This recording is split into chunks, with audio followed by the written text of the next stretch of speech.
I'd like to thank the organizer for inviting me this interesting workshop. And I'm Etsuko Itou from Kyoto. And today I'd like to talk about the calculating the mass spectrum, how to calculate the mass spectrum in Hamiltonian formalism of gauge theory.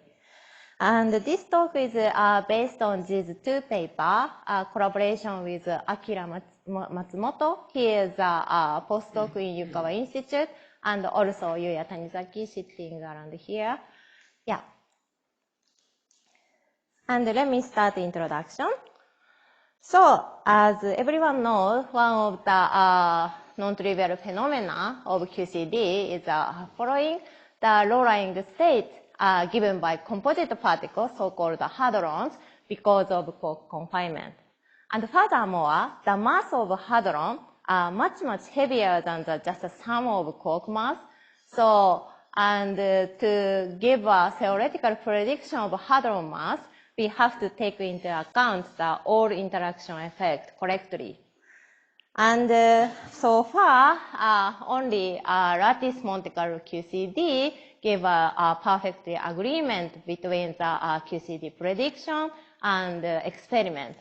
So in the, this is actually recent our paper given by the HAL QCD collaboration in Japan. So you see the hadron spectrum for shows a good agreement with the experimental data. So red and blue data is given by lattice numerical calculation, and this black bar is the experimental data. So to obtain this plot, actually we HAL QCD collaboration have 3 input parameter. Actually, lattice Bayer coupling constant. It is give lattice spacing, a lattice unit, and also Bayer QC quark masses. In this calculation, we prepare the 2 types of Bayer quark mass, UD quark mass and Sledge quark mass. And only 3 these input parameter give more than 10 hadron masses, and it shows consistency within the few percent error accuracy. So that is quantitative evidence of hadron microscopic theory is given by the QCD, you know. And but it is not a perfect calculation scheme, you know. So far we calculate this quantity expectation value of physical observable based on the path integral formula in the Lagrangian formalism, but it depends on the action. So, and actually to generate the configuration using this information of Lagrangian is used as a Boltzmann weight to generate the configuration. And so then sign problem emerge if this Euclidean action, this factor takes a complex value, and unfortunately, in general, it is the proof is given by the Troyer and Wiese that in general the sign problem is NP hard. So we cannot calculate the we cannot perform the simulation in the thermodynamic limit. So, and to avoid or solve this problem, and one direction is reformulate the model or calculation method in the Hamiltonian formalism. It fits the tensor network or quantum computing. And the typical situation sign problem emerges the following. So real-time evolution of QCD, or if we consider the finite density QCD, or adding the topological theta term.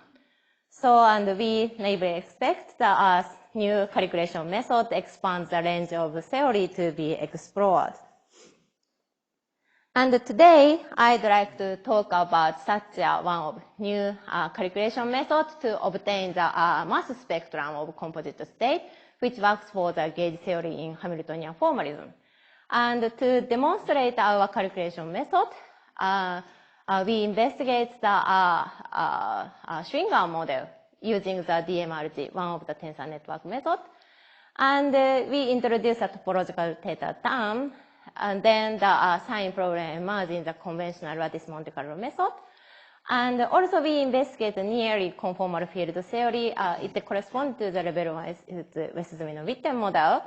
So, but we will show the DMRG works well. And actually, first of all, I'd like to show the bottom line plot of this talk. So actually, this is a final result we obtained it. So in this plot, we plot the mass spectrum as a function of topological theta term. So you see this is a pion mass, so-called pion mass, sigma meson mass, eta meson mass. But this is, and on the other hand, this is a Monte Carlo result based on the Lagrangian formalism given by the Fukaya-san, Onogi-san 20 years ago. So to obtain this plot, they performed the, topology fixed method based on the Lusch's admissibility condition and performed the reweighting method. So anyway, so with some improvement technique, they obtained the theta dependence of pion mass. So thanks to the such an improvement technique, so they obtained the data even for the non-zero theta region. However, you see that in large theta region, sign problem becomes severe, so they cannot find a clear signal. But in the end, our calculation works well even for the large theta region. This is the bottom line of this talk. Okay, and this is the outline. So introduction is finished. And here we consider the two-flavor Schwinger model. I will briefly give an introduction of this model. And the third part is based on our first paper. So in this paper, we propose the calculation method of the hadron spectra, and we demonstrate the numerical calculation at theta equals 0. And in the fourth part, we extend our calculation method to the non-zero theta region and show the bulk one-point function in the nearly conformal field theory and also the theta dependence of hadron spectra. So this is the outline of today's talk. So let me start the Schwinger model. So the Schwinger model, you know, the most simple toy model of QCD. It shares an interesting property like chiral symmetry breaking, confinement, or screening potential. It depends on the setup. And it also has a composite state, and the Lagrangian is given by the same equation form with QCD Lagrangian. And today, I'd like to consider the Hamiltonian formalism written by the spin variable for x and y and z operator. So, and to obtain this spin Hamiltonian, we perform the Legendre transformation and gauge fixing and solve the Gauss law and impose the open boundary condition and finally perform the Jordan-Wigner transformation to reduce the size dimension of Hilbert space. So anyway, so from this Lagrangian, we obtain this spin Hamiltonian. And in the Lagrangian formalism, here, this term is a topological theta term in 1 plus 1 dimension or 2 dimension. And here, theta term comes here. So, and this part, it describes the kinetic term of electric field. And theta is just a parameter of the theory. So this is a C number. So adding the such a C number into the Hamiltonian, there is no additional difficulty emerge. So this is a point. And actually the theta is just a constant shift of the electric field, background constant electric field. And its Hamiltonian has a all-to-all interaction over here, GI square. And in general speaking, if Hamiltonian has such a all-to-all interaction term, DMRG doesn't work. However, original Lagrangian is given by the local interaction. And fortunately, even in the massless fermion case, in the one flavor Schwinger model is a gapped system.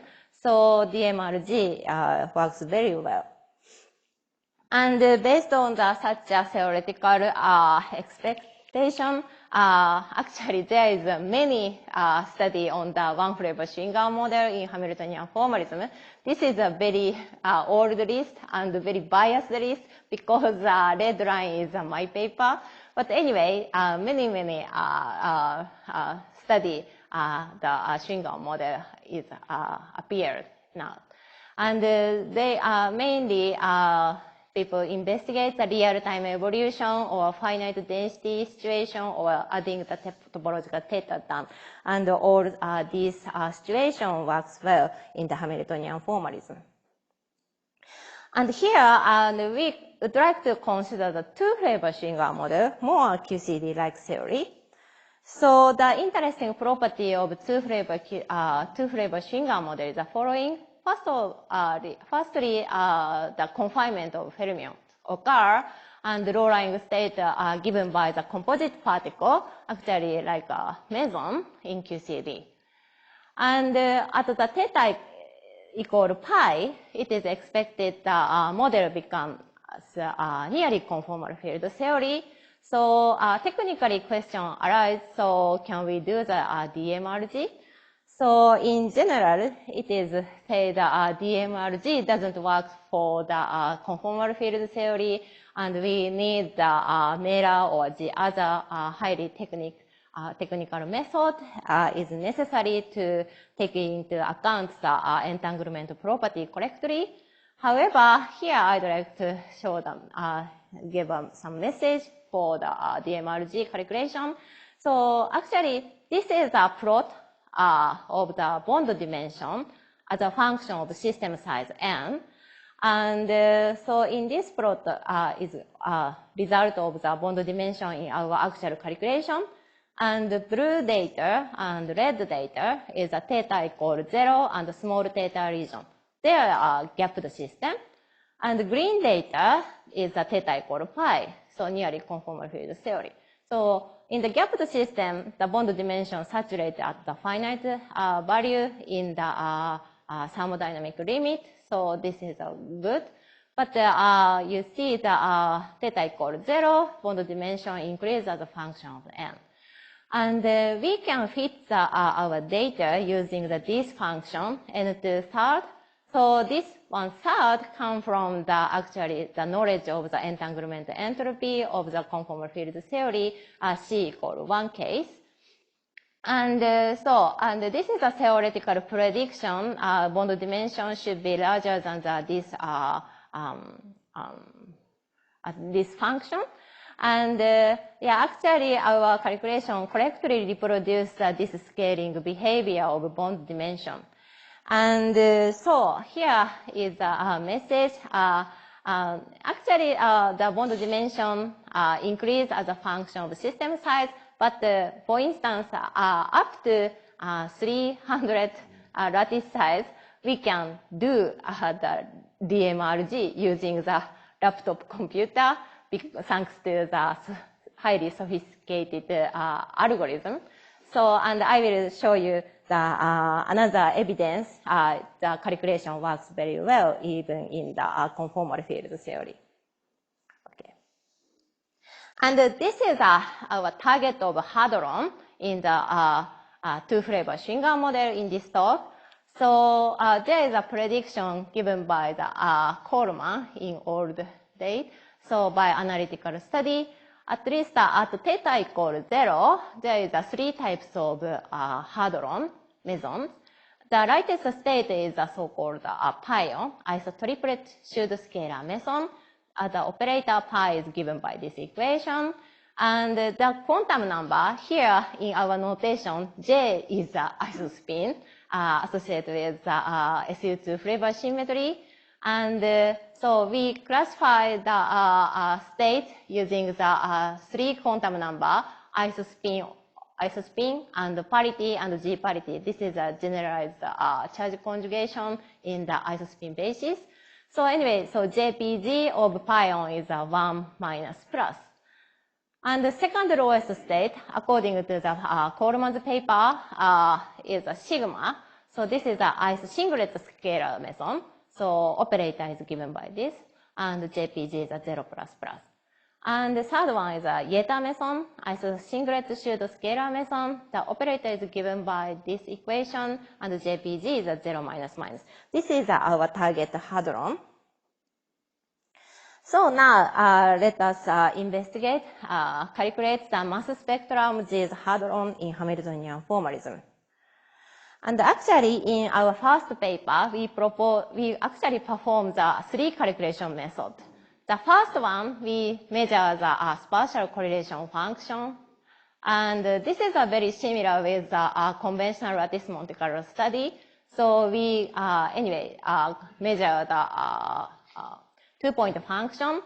And in the asymptotic region, large R region, so it is given by the modified Bessel function. Asymptotic formula is given by this Yukawa type.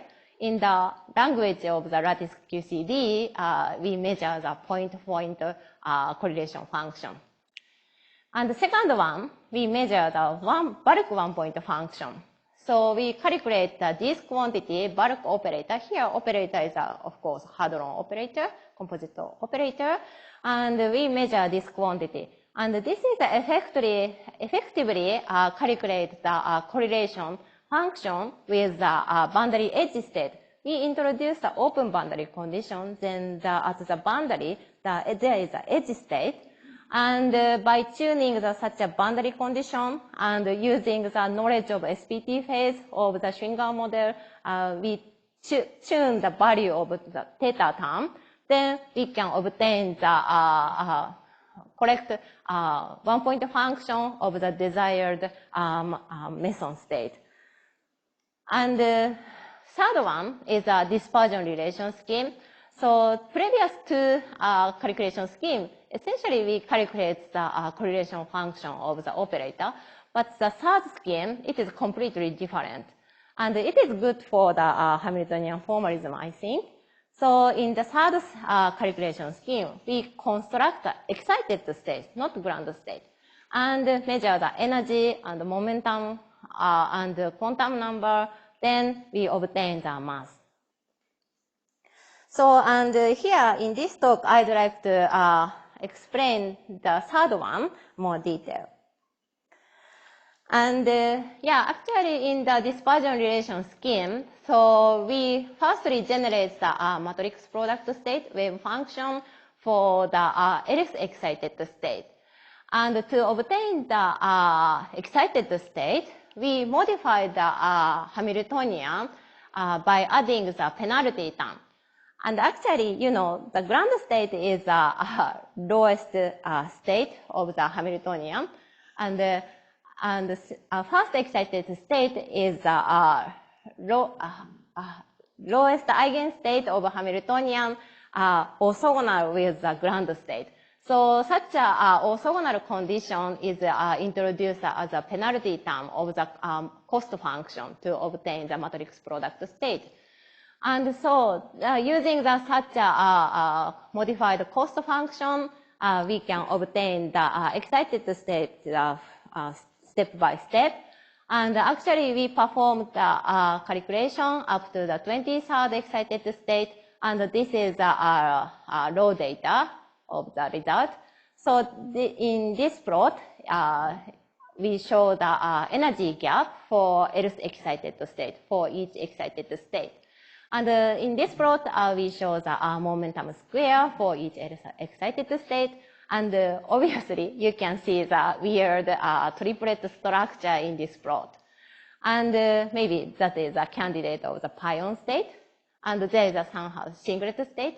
And to identify which state is which meson, so we measure the quantum number, actually isospin and G parity and parity for generated matrix product state to identify each meson. And now, so in our paper, we gave the explicit form of the momentum operator and the isospin operator given by the spin variable. Unfortunately, we introduced open boundary condition, so this momentum operator doesn't commute the Hamiltonian order error. But yeah, anyway, we can deal with something. And also, we also define the charge conjugation operator. This is also broken due to the open boundary condition and finite lattice spacing, but we check our charge conjugation operator correctly reproduce the actual C equal plus minus 1 in continuum limit. So in our calculation, we see the real part of this expectation value as a remnant of the exact charge conjugation operator. And now, this is a result. Firstly, we investigate this quantum number for this weird triplet state, and actually, for this triplet state, actually G isospin is a 1, and for each triplet state has a Z component of G is a 1, 0, minus 1, 1, 0, minus 1. And G parity, charge conjugation, is positive, and the parity of lowest state is a negative. So the quantum number JPG is 1 minus plus. It is consistent with the pion state. And this orange state has J equals 0, and G parity and parity is positive. So JPG is a 0 plus plus. So it is we identify this state sigma meson. And the green one is JPG is 0 minus minus. It should be eta meson state. So now we can classify the state. So again, we plot the energy gap as a function of momentum square for each state, pion and sigma and eta. And using the dispersion relation scheme here, and take the momentum square goes to 0, then we obtain the mass for each meson state. This is our strategy of the dispersion relation scheme. And this is our final plot of the first our paper. So we show the pion mass and sigma meson mass and eta meson mass. And the different colors show the different calculation scheme. Blue one is a correlation function, 2-point correlation function scheme. Orange one is a 1-point function, and the green one is a dispersion relation scheme. So you see the good agreement independent of the calculation scheme. And also our result is consistent with the theoretical prediction given by the Coleman and Daschen. So the order of the meson spectra and eta meson is much, much heavier because of the gapped energy, and ratio of sigma meson and pion is predicted by square root 3. It is consistent with our result. And here is a message. Here blue data and orange data, we directly measure the 2-point function or 1-point function of composite state. So we prepare the composite operator for desired meson. On the other hand, green data, dispersion relation scheme, we naturally obtain this composite state as a low-lying state. So because of in the Hamiltonian formalism. And good agreement shows such a low-lying state is given by the correctly composite state. So this is a message from the first paper.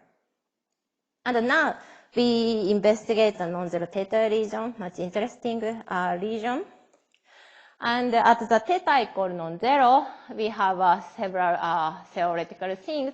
So firstly, as I said, the sign problem appear in the lattice Monte Carlo method. And theoretically, operator mixing occur between the scalar and pseudo-scalar operator. So we have to consider such a mixing behavior. And furthermore, some quantum number is lost. Actually, G parity is broken. So now eta decay is no longer prohibited. Actually, eta meson can decay into the 2 pion. It's depending on the fermion mass, but it is possible. So eta meson is not a stable particle. And furthermore, as I briefly said in introduction, at theta equal pi, theory become almost conformal theory. So technically, DMRG is hard, and the shape of correlation function of a one-point function is changed. So this is expectation that theta equal 0, non-zero.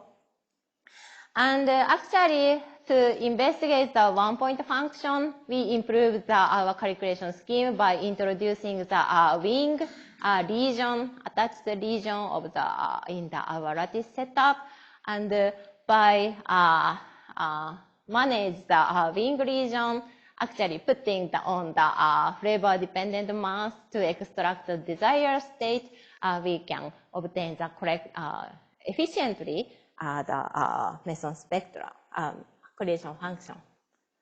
Okay, and this is actually result of the one-point function at theta equal pi, nearly conformal field theory. Actually, Yuya calculates the analytic form of this one-point function with the Dirichlet boundary condition using the Bosonization technique. And according this orange curve is theoretical prediction and analytical form of the function, and the blue data is a numerical result. So our DMRG result is consistent with this analytical form of the conformal field theory for the sigma meson and the pion. But of course, there is a study given by the Ross and Igor, 2023. So two-flavor Schwinger model at theta equal pi. Exactly speaking, there is a small mass gap, actually exponentially small mass gap, if we consider the massive Schwinger model. But unfortunately, we cannot see such a small difference in our data.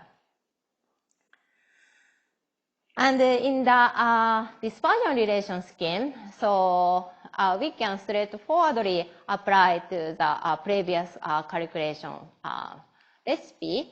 And actually, we obtain the energy gap and momentum square for excited state at the theta equal non, even for the theta equal non-zero region. And actually, we cannot distinguish between the eta and the sigma because of loss of the quantum number. But anyway, we can do that by seeing the remnant of the exact quantum number. And this is a plot of the dispersion relation for the theta equal 0, and here theta equal pi for each meson state.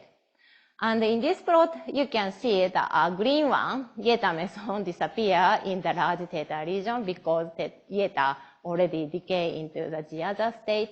And also at theta equal pi, you see the sigma, orange data, and the pion getting the degenerate. And in the end, it goes to 0. So it is a signal that nearly conformal field theory emerge at the theta equal pi. And again, let me back our final plot. So this is our result, pi on theta dependence of the pi sigma eta, and we finally obtained the clear signal of the mass spectrum even in the non-zero theta region. And that plot describes this dynamics. So yeah, this is just for the press release picture. Anyway, so after the 20 years from Fukaya-san, Onogi-san's work, we finally obtained the promising calculation method. So let me summarize my talk. So in the sum of lattice community, it is a very hot fashion. So we now reformulate the particle theory from Lagrangian to Hamiltonian and search for the new calculation method to fit the tensor network and or quantum computation. And such a new strategy expands the range of theory it can be explored. And in particular, the theory with the sign problem in conventional lattice Monte Carlo must be interesting. And in this talk, we propose a new calculation method of the mass spectra, and our method can be applied to the other gauge theory. For instance, finite density QCD, if we formulate the QCD in Hamiltonian formalism correctly. And we have an important question: what is the lightest particle in the neutron star? Low density and high temperature, low temperature, high density region. So actually, this is another my recent work. So I also investigate the dense two-color QCD-like theory using the lattice Monte Carlo simulation. And actually, two-color QCD, there is no sign problem because of pseudo-reality of the fermion into SU2 gauge theory. And and also two-color QCD, it is there is a superfluid phase in the high density region. And this is an example plot of the mass spectrum of pion and low meson as a function of quark chemical potential. And around here, there is a superfluid phase transition. So you see the pion is a lower, lighter than the low meson in the normal phase. However, in superfluid phase, low meson, vector meson is lighter than the pion. And so such a flip of the order of meson mass is expected by even in the high density real QCD, for instance, the analytical study by the Hatsuda-san and Lee-san. So, and I hope we can do such a calculation in the 3+1 dimension SU2 gauge theory, and if we and the dimensional in the higher dimension, maybe quantum computation is much efficient to perform the Hamiltonian formalism of the gauge theory. Okay, that is all. Thank you very much.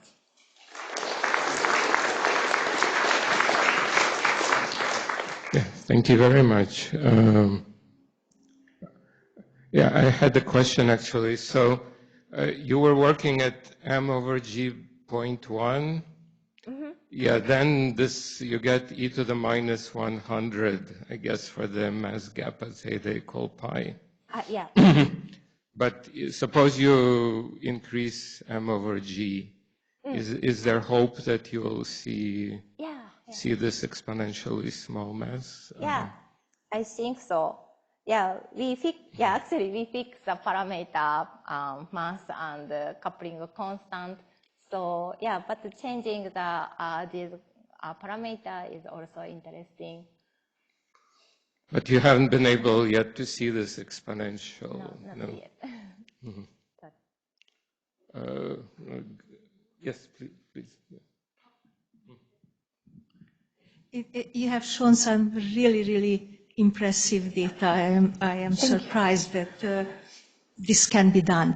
One question that when you compared with the this plot, why is it that your pion is about 0.4 and their pion is 0.6? What is the reason? Good point. Yeah, actually, we take the different quark mass, so the absolute value is depend on the quark mass itself. Yeah, but I didn't say that, explain, but scaling behavior. Actually, this scaling behavior is very interesting. It is scaling the quotient of 2/3 of the theta of half. So such a behavior is correctly reproduced by the numerical simulation. Yeah. So the right side has presumably a very heavy quark mass. If it leaves the part, well, I don't know, just not so certainly heavy. more than yours. But yeah, I think so. Yeah, rather heavy, but yeah. And just to clarify, the exponential behavior that Igor asked about, that implies that the M0 plane is a singular. It's not connected perturbatively it is like in QCD, free fermions versus QCD, massless versus non-massless. Right. So I am not quite sure what to think about the two phases. That's not a perturbation in the mass. It really is a different phase. So do you see that? I think Igor is the right person to answer. Well, the m equals 0 is a CFT. It's just given by bosonization, just or SU2 WZW model. So the calculations, if we are done in a very small mass, is that the CFT or is it the... Yeah, so we can see the remnant of CFT. Maybe you can. So actually, so massless point is a non-zero, a non-trivial CFT, as Igor said, it's SU2 level 1. And that non-triviality can be already seen in, for example, for the power of 2/3 for the mass.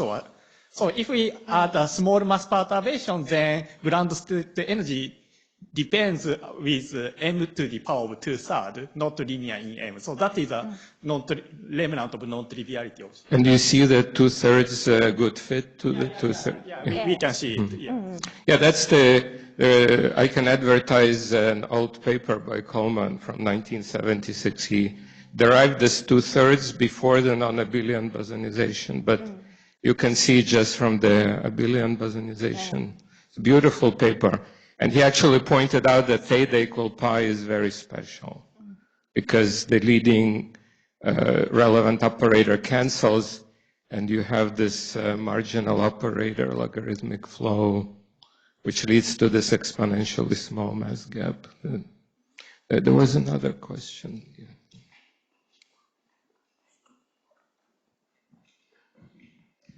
Thanks for your nice talk. Can you calculate the masses of multi-particle states, 2-pion states? Good point. Really good point. Thank you for asking. Yeah.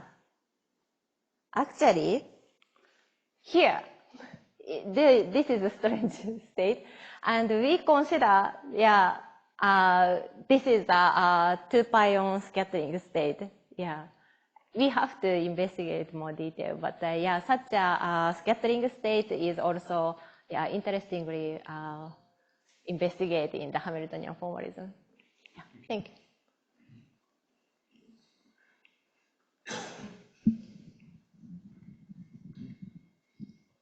Thanks for the talk. So I had a question about the comparison with the Monte Carlo results. So you folks had a pion mass, and even for theta equal to 0 without a sign problem, it seems that the pion mass from the Monte Carlo is like way higher, right? Like you get like something like 0.4 and they get like above 0.6. This was asked just a second ago. Like, no, so I had a question in the sense that like, what do you think is exactly going on? Like, have you tried to reproduce the results? Different quark mass. And is the fitting controlled? That was the second question I had, which is if you fit the line with Monte Carlo methods, is that something that's well motivated from first principles?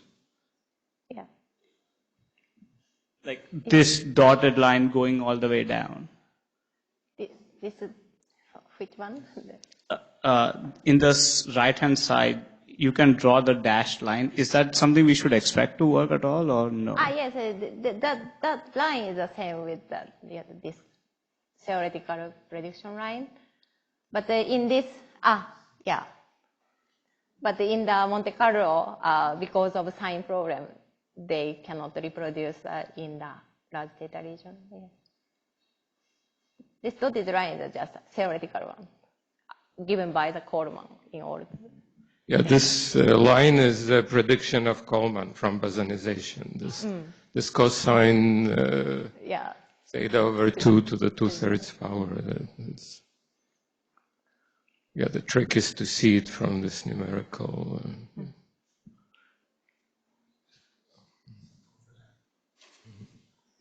You had some very small numbers for the eigenvalues of the parity operator.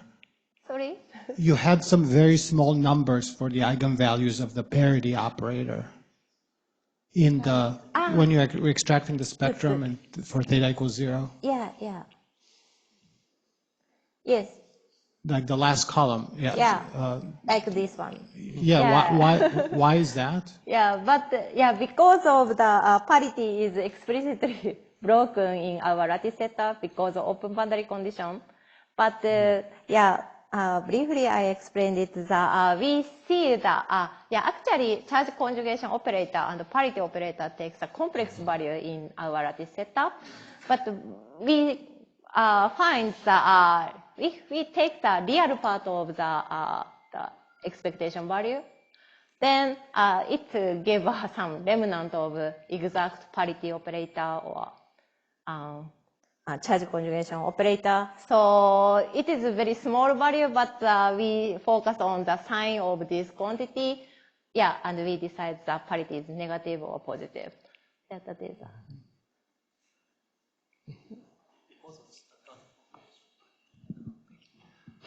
Related to the question about the two particle states, it's pretty interesting that you can see the particle become unstable and disappear from the spectrum.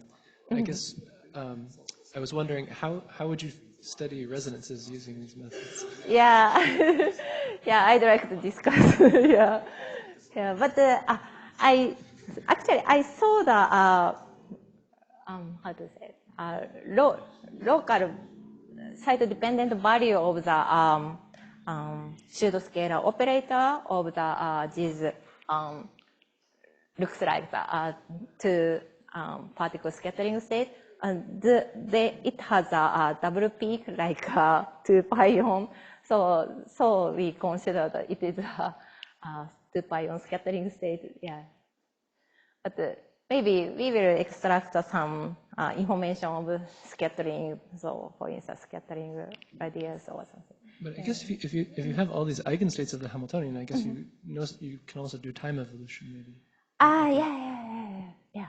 That is also interesting. Yeah. Thank you. Just one comment. The sigma meson in real QCD, it's of course like a 2 pion resonance. But it turns out that here it's actually a bound state. Yeah. So the second, So it is a kind of bound state of 2 pions, if you will. Yeah. And there is an exact result in the small fermion mass limit that it weighs exactly square root of 3 times the pion mass. So it's bound. Yeah. When m is small, when it's 0, they both go to 0, but eta does not. Like eta goes of order g, but both pion and sigma. Yeah, I think you can see. I didn't explain, but even in the non-zero theta region, the ratio square root 3 is valid. Yeah, that is another result. It's basically a result about the sine-Gordon model, because there is an effective sine-Gordon model, and from integrability you see the square root of 3. It's pretty neat. I mean, I think this whole model, in some sense, has some features of QCD with 2 light flavors. There's 2 flavors. Any more questions? Okay, if not, let's thank Etsuko again.